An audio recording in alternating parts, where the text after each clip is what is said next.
In today's video, I'm going to teach you how to associate line items with a deal record in HubSpot. By the end, you'll know exactly how to attach products from your product library to a deal, so your revenue, quotes, and reports stay accurate and consistent. Start by opening your browser, heading to your preferred search engine, and looking up HubSpot. Click through to the HubSpot site and sign in to your account.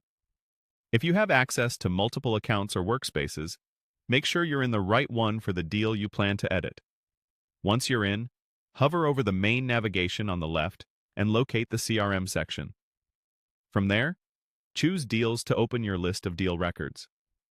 On the Deals page, locate and open the specific deal you want to work on. You can use the search bar or filters if the pipeline is busy. When the deal record opens, look over to the right-hand panel and scroll until you see the Line Items section.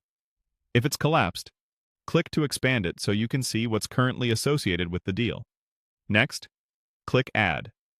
A panel or window will appear with options for bringing products into this deal. Choose Select from Product Library. This pulls items directly from your standardized product catalog, keeping pricing, SKUs, and billing terms consistent across your team. If you don't see the product you expect, double-check your filters, spelling, or catalog naming conventions. You may need to ask an admin if you believe a product should be available but isn't. Browse or search the product library and click the product you want to add.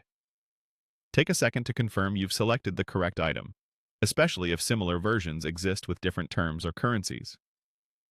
Then click Add to move it into the deal's line items. Before you finalize, review the details shown for the line item. Depending on your setup, you may see fields such as price, quantity, discounts, or billing frequency. Make sure these reflect what you intend to sell on this deal. When everything looks good, click Save. HubSpot will now associate that line item with the deal record. To keep your reporting accurate, choose Update Deal Amount. This updates the deal's amount based on the total value of the line items you just added, ensuring your pipeline, forecasts, and quotes reflect the correct numbers. That's it. You've successfully associated line items with a HubSpot deal. You can repeat the same process to add additional products, and you'll see them listed in the Line Items section on the right-hand panel whenever you return to the deal.